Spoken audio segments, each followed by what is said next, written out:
Great afternoon and happy, wealthy Wednesday to everyone out there. My name is Stephanie Miller Henderson, and I am your host for the Legacy Lab 60 Minutes to Black Financial Freedom. I am super excited and grateful to be here with you on today. You are absolutely in for a treat. Every Wednesday at 12 p.m. Central Standard Time, I will be here with the Legacy Lab, 60 Minutes to Black Financial Freedom, with a focus around all conversations. All conversations actually will have a focus around the importance of increasing Black wealth. Great afternoon to those of you who are tuning in via my Facebook Live at Stephanie Miller Henderson. Great afternoon to those of you that are tuning in via IntellectualRadio.com, which is your first stop to view the Legacy Lab live on Wednesdays at 12 p.m. Central Standard Time. And then shout out to those of you that are viewing via YouTube, the IntellectualRadio.com's YouTube channel. Thank you so much for taking the time out of your busy afternoon to listen in. And also remember to like, to comment, to share, leave your questions, leave your comments, and make sure you subscribe to IntellectualRadio.com's YouTube channel so that you will not miss the great content that is shared through this platform. I definitely want to make sure I give a shout out to the creators of IntellectualRadio.com, because what they do is allow the community, those of us in the community, leaders, organizers, people to have a voice on this platform. And so I am super grateful for Wanda and for Earl for their work with IntellectualRadio.com.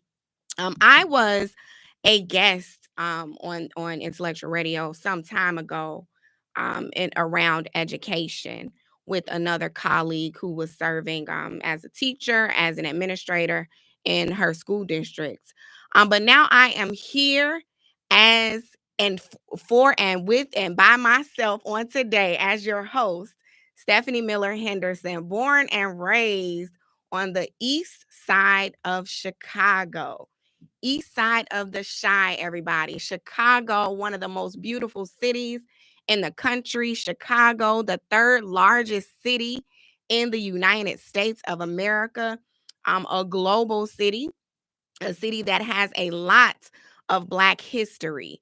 And so we'll dive into some of those things and some of those points again as it relates to wealth. But let me tell you a little bit about myself and my journey.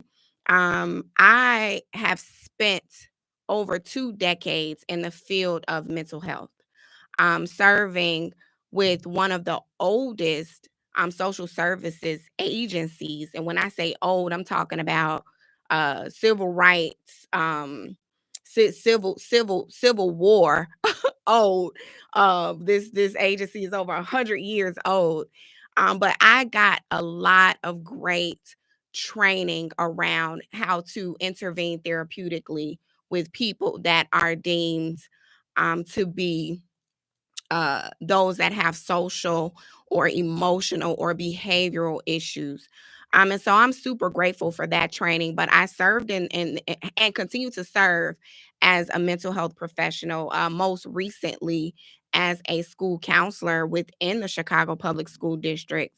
But I have currently stepped away from that role as I finish up my dissertation. And so I plan to this year be walking across that stage with that PhD and continue research around leadership, continue research around counseling within the school system, school setting. And I'm super grateful and excited about that. But also some more things about me. I am a mom of an amazing Gen Zer, amazing young adult who at some point you'll get an opportunity to hear from her and all the wonderful things that she is doing, and hear, allow her to use her gifts and her talents on this platform. But also I am a wife to an amazing and supportive husband. I hope that you are out there watching, listening. I'm sure you are. My husband, Carlton, is phenomenal. He is very supportive of all endeavors, and he is a man of God. So shout out to the men of God out there, because when they love the Lord and they love their mamas, then we in good. All right. So in addition to that, viewers and listeners, I am an author. And so I have written a series called the Young Yet Chosen series. And it pretty much is, it's the three books focus on David, Joash, and Timothy. And they're all young people in the Bible that God used to do amazing things. I love to tell stories about the underdog, the people that are often counted out or considered to be unqualified. And then something amazing happens through them. And so that's the book series. You can definitely go find those anywhere that books are sold. And lastly, I am the founder and director of Mommy and Me Ministries. And Mommy and Me Ministries is a nonprofit organization that provides services and support for young people, children, and teens while their moms are incarcerated. So while their moms are serving time in jail or prison, we provide support groups around grief, loss, other opportunities to teach young people coping skills, how to deal with that traumatic event of parental incarceration. We also provide support for women post incarceration. So I do a lot of outreach to um, housing programs within the city of Chicago and give to those women as needed. Lastly, and I think I said lastly already, but I will be remiss if I did not shout out my amazing, amazing, absolutely amazing church family. When I tell you that my Christian education, that my love for the word, because there is nothing new under the sun. You can go and get that inspiration, and you can go and get the blueprint from the Bible. And so I want to shout out any of my Calvary Baptist Church family that are listening, and especially my pastor, Reverend Dr. James R. Flint Jr. I serve in several capacities within my church, as well as, just being a leader within the church, a Sunday school teacher, working with the dance ministry, outreach to the unhoused, and so many different things. As I mentioned to my first lady earlier, I truly do believe that service is the rent that you pay for occupying a space on this earth. And so if you are not serving, what are you doing? Right? Because it's not just about us, but it's about how we can help other people. And so I see the love coming in from Facebook. Make sure you like, love, comment, share. Let me know your thoughts, drop some questions. But also, as we move through this show and something is tugging on your heart, now make sure it's along the lines of the conversation around increasing Black wealth. Um, but if it is tugging at your heart, you can feel free to call in and have your comment, your question, or your concern at 708-223-8953. Again, that call-in number is 708-223-8953. And I would love to hear from you. All right. So again, you are tuning in with me, Stephanie Miller Henderson, on the Legacy Lab, 60 Minutes to Black Financial Freedom. And I see you all. Hey there to my amazing hubby chiming in. Thank you so much. Continue love and prayers for you. Let me talk a little bit about why this conversation is so important, right? Why do we even need to be talking about increasing Black wealth? Let's get right now. I got everything out of the way. So let's just dive into it. I don't know if you have been under a rock these past few weeks, but if you have not, then you know that prior to the presidential election, Elon Musk's net worth was $402 billion, billion with a B. Jeff Bezos' net worth was $249 billion with a B. Mark Zuckerberg's net worth was $252 billion with a B. Now, let me give a disclaimer.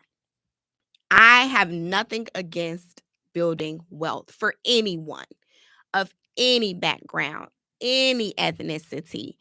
I believe that building wealth is important. And why do I believe that? It's because I believe that God is concerned about our finances. It costs to take care of the people in our lives that mean everything to us. It costs to give to organizations or causes that mean everything to us. It costs to live and exist in this world. And so I believe, that people should definitely have access to that. If they want to, right? You have some people that may not want to be a billionaire. And I would love for you to call in and tell me why. But it is no judgment. But for me, I definitely believe that, it's not the fact that you have the wealth, but it's what you do with it, right? It's how you utilize it. And so I just want to make sure I gave that disclaimer because I am a wealth building advocate. In addition to all the things that I mentioned, all the things that I'm passionate about, I truly understand that in order for me to really impact change on a broader scale, then I need money to do that, right? And so I wanted to make sure that I highlighted that. And let me also add that I am a believer in Deuteronomy 8:18, which stresses that the Lord gives us the ability to accumulate wealth. So, I'm not one of those people that believe that we're called to be in poverty, that we're called to be poor. So that's not what this is about at all.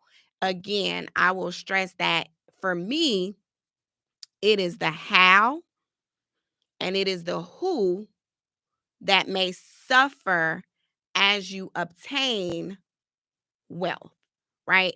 That if you do not already have a certain character about yourself, then the money that you accumulate, the wealth that you accumulate is only going to further those negative causes, right? And so again, it's not an attack, on the wealthy, because I'm speaking that over my life and the life of everyone that is connected to me. But it is your character, it is what you do with it and how you utilize it that becomes the problem.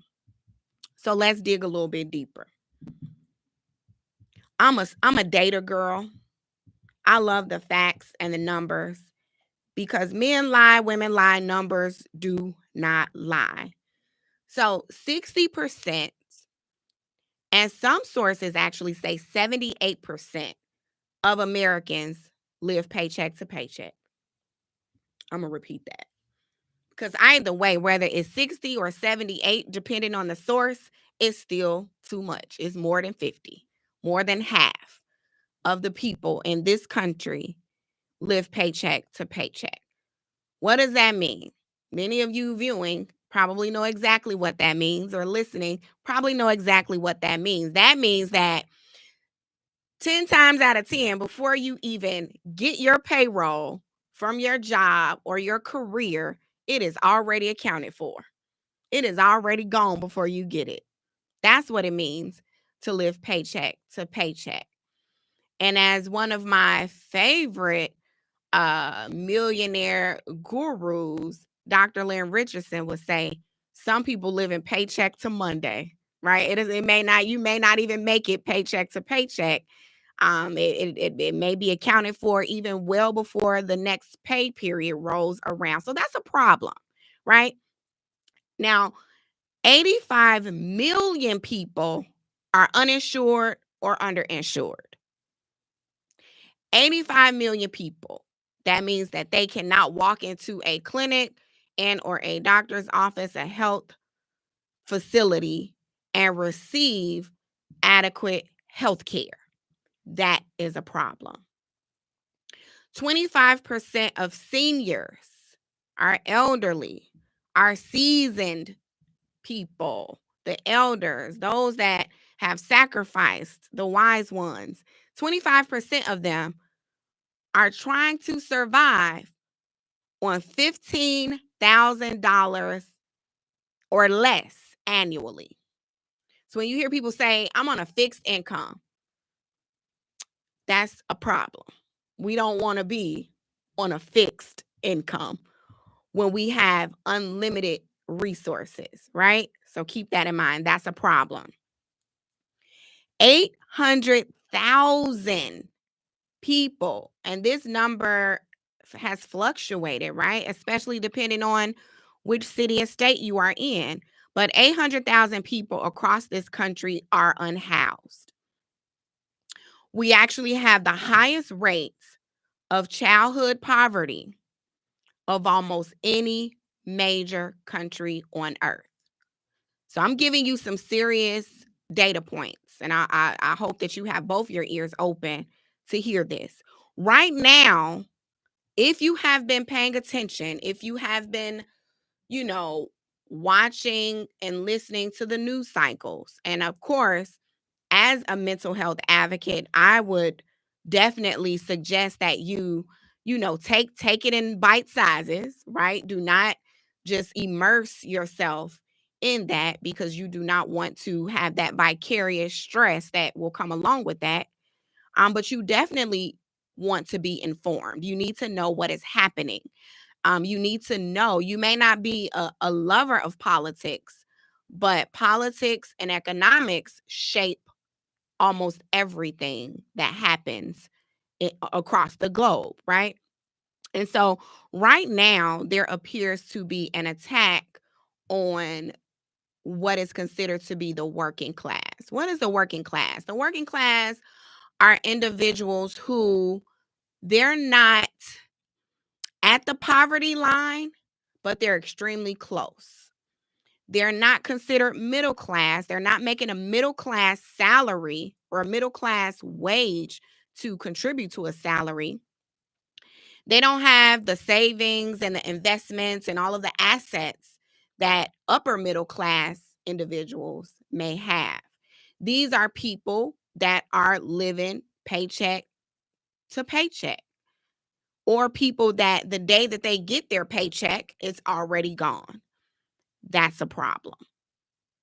So, what I want to be able to share on this platform are ways that we, as Black people in this country, can start to learn wealth building principles, can start to teach wealth building principles, can start to utilize wealth building principles so that we might build wealth.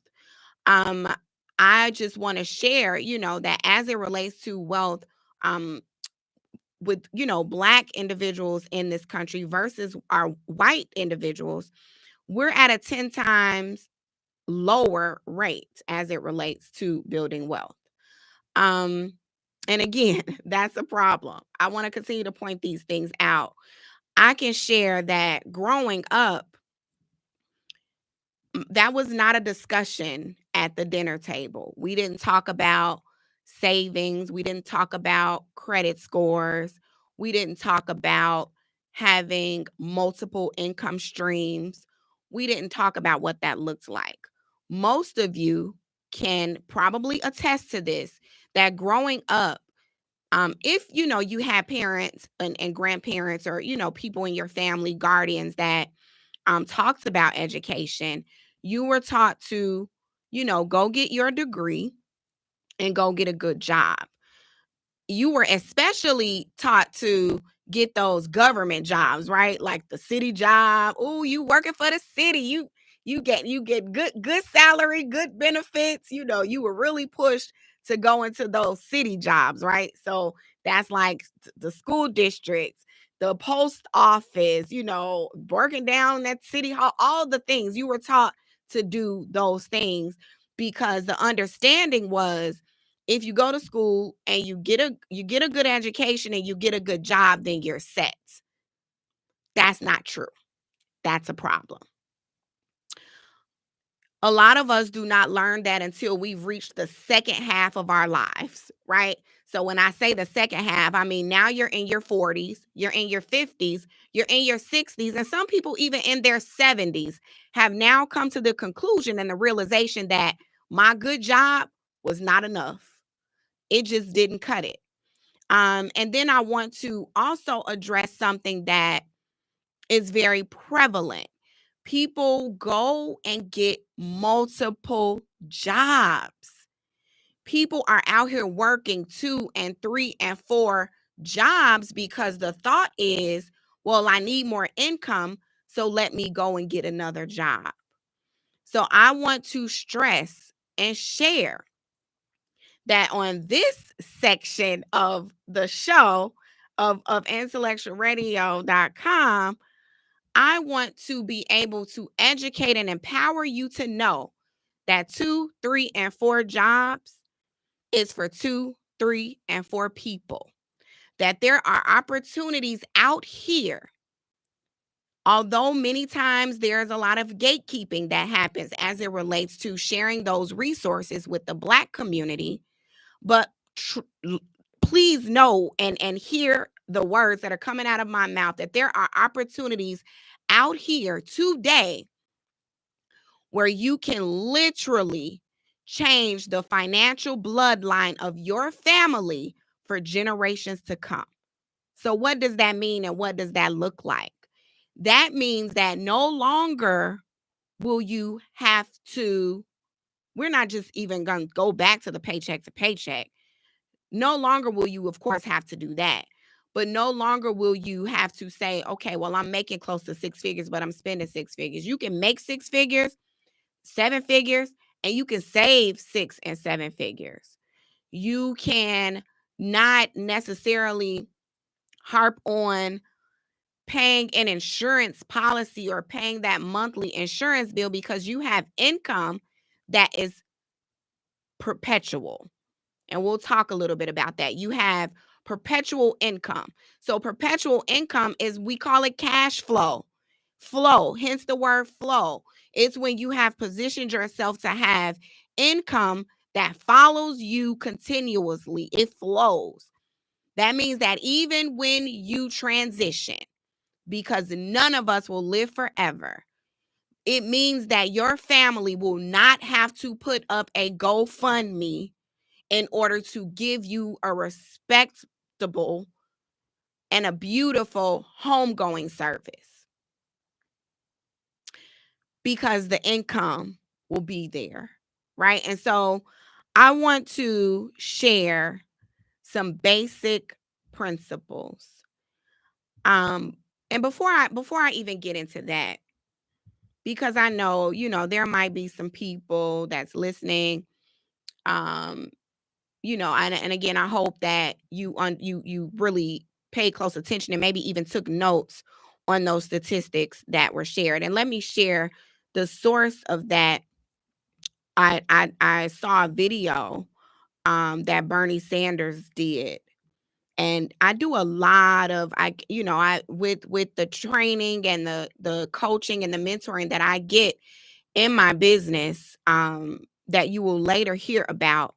We talk a lot about where people are financially in this country, right? Because you want to be able to educate people, and you want to be able to meet the needs of the people. And you can't do that if you don't know where they are. So I take a lot of time to read and gather facts, data, points, statistics. And so that's why I really wanted to make sure all of you had that information. But let's talk about this. Like, if you grew up in Chicago, and please, all of my Chicago listeners, definitely you can call in and share, your viewpoint on this. But growing up in the 80s, I saw the presence of Black businesses in the South Shore community. As I mentioned, I'm born and raised on the East Side, been there all of my life. Don't even know what other city I would live in. Um, and I'm gonna definitely shout out the food. Everybody that's from Chicago, we definitely feel like nobody has better food than we do. Um, but I remember seeing more Black owned businesses on that 79th Street corridor, on that 87th Street corridor. And then I didn't, right? And this was not even, before I went to Chicago Vocational Career Academy. I'm going to shout out everything and everybody. Shout out to all of the CVS alum. Shout out to any and everybody listening or watching that attended Horace Mann. Shout out to all of the East Side of Chicago people. Send me some love in the comment section. Share some love. But I never I saw it and then I didn't. Right. And so one thing that I know that definitely impacted the deterioration of Black businesses in our community was the prevalence of drugs. Um and so these things, that became an influx in the community, it definitely tore it apart. And so you fast forward to 2025. Now we're talking about how that, the tearing down of so many of those businesses, so many of those organizations, the centers, so much of the funding that may have been flowing through the community it no longer exists. And so you fast forward to today, you go into those same areas, those same corridors that I mentioned, and it looks desolate, right? You don't see, what you see when you go to other communities within the city of other ethnic backgrounds. You see a lot of vacancies. You see a lot of businesses and buildings that are boarded. Um, and so that's a problem. That's a problem. We are now the most educated. We are in the most leadership positions. And that includes in, local and state government. And in leadership positions within the systems, right? Healthcare, education, criminal justice. We are in position. And so if our communities are still looking desolate, part of it is because we've arrived to these positions. We're in position, but I feel like nobody wants to talk about money. Nobody wants to talk about it, but they'll ask you if they can borrow it, right? And when I say that, I mean not just your family that may want to borrow $40 or $50. I mean, even if you have to go into a bank and apply for a loan, I definitely don't want to encourage you to go to a payday loan place. That's something totally different. We'll get into that on another segment when we start to talk about loans and banking and things of that nature. But it's a problem when money is like a secret. It's like a hush hush. If there is a conversation around financial literacy, it's always about, how can you increase your credit score? How can you save? And I'm like, well, if you don't have nothing to save, what are you going to save? Right? If you don't have any cash coming in, if you are part of that 78% that's living paycheck to paycheck, you think people are concerned about their credit score if they're living paycheck to paycheck? And so I want to make sure that we understand that first we need to make it, then we need to save it, and then we need to invest it. First we need to make it, then we need to save it, and then we need to invest it. So part of what I will be doing every Wednesday at 12 p.m. Central Standard Time here on the Legacy Lab is sharing with you some tangible tools and resources that you can utilize to increase wealth. In addition to that, I believe in supporting Black-owned businesses. I highly believe in supporting Black-owned businesses, and I am very loyal to that. This T-shirt that I have on that says "Make an Impact, Build an Empire, Leave a Legacy," and that has my barcode on the sleeve for my website. That comes from the owner of Craft It Up, Melissa, who is a fellow graduate of CVS. These bracelets that I have on that has this beautiful scripture that says he restores my soul, Psalm 23:3, that comes from my awesome first lady, Thursday Flint, who is very creative. She does a bunch of different things, and she's also a member of Delta Sigma Theta. So I believe wholeheartedly in supporting Black businesses, and Black business owners. Please know that it has to be some reciprocity in that, right? Like how you do trading and bartering. You have someone that's loyal to you as a customer supporting you. Please support in return. I feel like you have a duty and a responsibility. We have a duty and a responsibility to support one another, especially if someone has supported you. And so, one of the things that I want to make sure I leave you with, and prior to, I am expecting one of those Black-owned business owners to give me a call. And again, that number is 708-223-8953, because something that I want to do before ending this show is making sure I highlight a Black business. And of course, I'm going to start on the East Side first because that's my side of town. So I'm going to start on the East Side and highlight an amazing, thriving Black business in that community that is giving back to the community. And I have done a lot of work with this young lady. She is a business partner of mine. And so I do want to make sure I would be remiss if I did not highlight a Black business. I highlighted two just a second ago, but I'm going to highlight another one. But before I do that, I want to play a clip for you. Make sure you listen in. I'm going to play this clip. This is a clip from Dick Gregory. Many of you know Dick Gregory, writer, activist, comedian. Many of you know him. I want you to listen to this clip that's titled "Advice to Young African Americans." Mistake that most of your mothers and fathers made. When I wake up in the morning, my prayers, and I thank God I woke up, the Ku Klux Klan woke up this morning. The drug pushers woke up this morning. I thank God that I made another 24 hours in the most vicious, nasty, hateful, insane nation that's ever existed, with my wits, without hating, without being bitter, without being mean. And I thank God that I survived 24 hours in that type of atmosphere with the type of amusement and friendliness. And so I would say to young folks,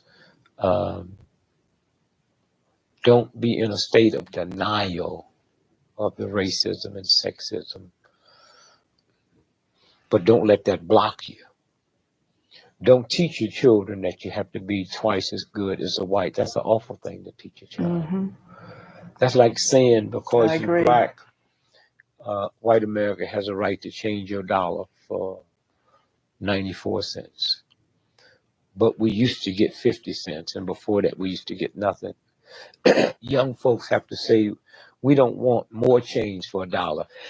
Excuse me, we want a full dollar's change for a dollar, or this cash register will never ring again. Yes. I would also like for young Blacks to understand that about 83% of all employment happen with small businesses. And excuse me, if you don't have a small business, then you have nobody to work for you. And I would say to young Blacks, get into entrepreneurship. We will never catch up with white America till we get into business, because there's a thing called tax write-offs.